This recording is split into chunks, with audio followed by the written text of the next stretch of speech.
തിരുവനന്തപുരത്ത് സർക്കാർ ആശുപത്രി രോഗിക്ക് മൊബൈൽ വെളിച്ചത്തിൽ ചികിത്സ. പാലോട് CHCയിലാണ് രോഗിയുടെ മുറിവ് മൊബൈൽ വെളിച്ചത്തിൽ വെച്ചുകെട്ടിയത്. വൈദ്യുതി മുടങ്ങിയതോടെയാണ് മൊബൈൽ ടോർച്ചിൽ ചികിത്സ നൽകിയത്.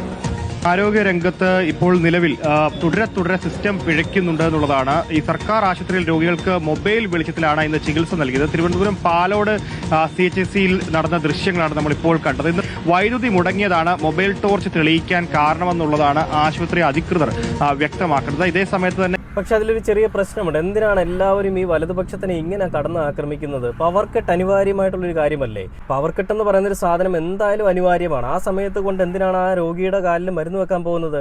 പവർ കട്ട് മാറി കറണ്ട് വരുന്ന സമയത്ത് മരുന്ന് വെച്ചാൽ പോരെ? ഇനി എന്തെങ്കിലും എത്ര വലിയ സർജറി ആണെന്നുണ്ടെങ്കിലും പവർ കട്ട് മാറുന്ന സമയത്ത് ചെയ്താൽ പോരെ? ഇതെല്ലാം ആ സമയത്ത് കൊണ്ട് ചെയ്യാൻ പോകുമ്പോഴല്ലേ ഈ പ്രശ്നം? ഇത് ഞാൻ പറഞ്ഞതല്ല, നമ്മുടെ ഇന്നത്തെ ആരോഗ്യവകുപ്പ് മന്ത്രി പറഞ്ഞതാണ്. ഒന്ന് കേട്ട് നോക്കാം. പവർ കട്ട് ഇന്നത്തെ സാഹചര്യത്തിൽ പവർ കട്ട് വേണ്ടി വന്നു. അത് വൈദ്യുതി മന്ത്രിയെ സൂചിപ്പിച്ചിട്ട്, പക്ഷെ അതുകൊണ്ട് ആശുപത്രിയിലെ കാര്യങ്ങൾ മുടങ്ങാൻ പാടില്ല. അതുകൊണ്ട് പവർ കട്ട് ഉണ്ടെങ്കിൽ പിന്നെ സർജറി നടത്താൻ അതിന് ശേഷം നടത്താം. പവർ കട്ട് അരമണിക്കൂറിലേ ഉള്ളൂ. അല്ലെങ്കിൽ ജനറേറ്റർ വാങ്ങി വയ്ക്കുക.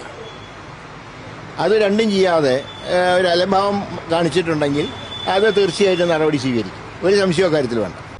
ഒന്നെങ്കിൽ ഈ സർജറി എന്ന് പറയുന്ന സാധനം പവർ കട്ടിന് ശേഷത്തേക്ക് മാറ്റി വെക്കുക, അല്ലെങ്കിൽ ജനറേറ്റർ മേടിച്ച് വെക്കുക. പെട്ടെന്നൊരു അത്യാവശ്യമായിട്ട് ഹോസ്പിറ്റലിലേക്ക് ഓടിയെത്തുന്ന ഒരു രോഗി പെട്ടെന്നൊരു സർജറി വേണ്ടി വരും. ഒരു മുറിവ്, പാമ്പ് കൊത്തിയെന്നിരിക്കട്ടെ, അങ്ങനെ ആ ഒരു ഹോസ്പിറ്റലിലേക്ക് വരുന്ന സമയത്ത് ആ വിഷം ശരീരത്തിലേക്ക് ഇറങ്ങുന്നതിന് മുൻപ് ഒരു സർജറി ആവശ്യമായിട്ട് വരികയാണെന്നുണ്ടെങ്കിൽ ആ സമയത്ത് പവർ കട്ടല്ല, ഇൻദിരാ കട്ടാണെന്നുണ്ടെങ്കിൽ കറണ്ട് വരുന്നത് വരെ വെയിറ്റ് ചെയ്യണം. പക്ഷെ അതുവരെ ആ സമയം വരെയും ആ ഒരു രോഗിക്ക് തൻ്റെ ആയുസ് പിടിച്ചു നിർത്താൻ പറ്റുമോ എന്ന് എനിക്കറിയില്ല.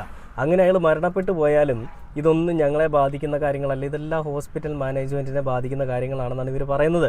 തകരാനൊരു സിസ്റ്റം പോലും ഇല്ലാതിരുന്നൊരു കാലത്ത് നിന്ന് തകരാനൊരു സിസ്റ്റം ഉണ്ടാക്കി വെച്ചത് ഇടതുപക്ഷ സർക്കാരാണ്. അത് നോക്കിയും കണ്ടും പ്രോപ്പറായിട്ട് നടത്താൻ സാധിക്കുന്നില്ലെങ്കിൽ പിന്നെ എന്തിനാണ് താങ്കളൊക്കെ അവിടെ ഇരിക്കുന്നത് സാറുമാരെ?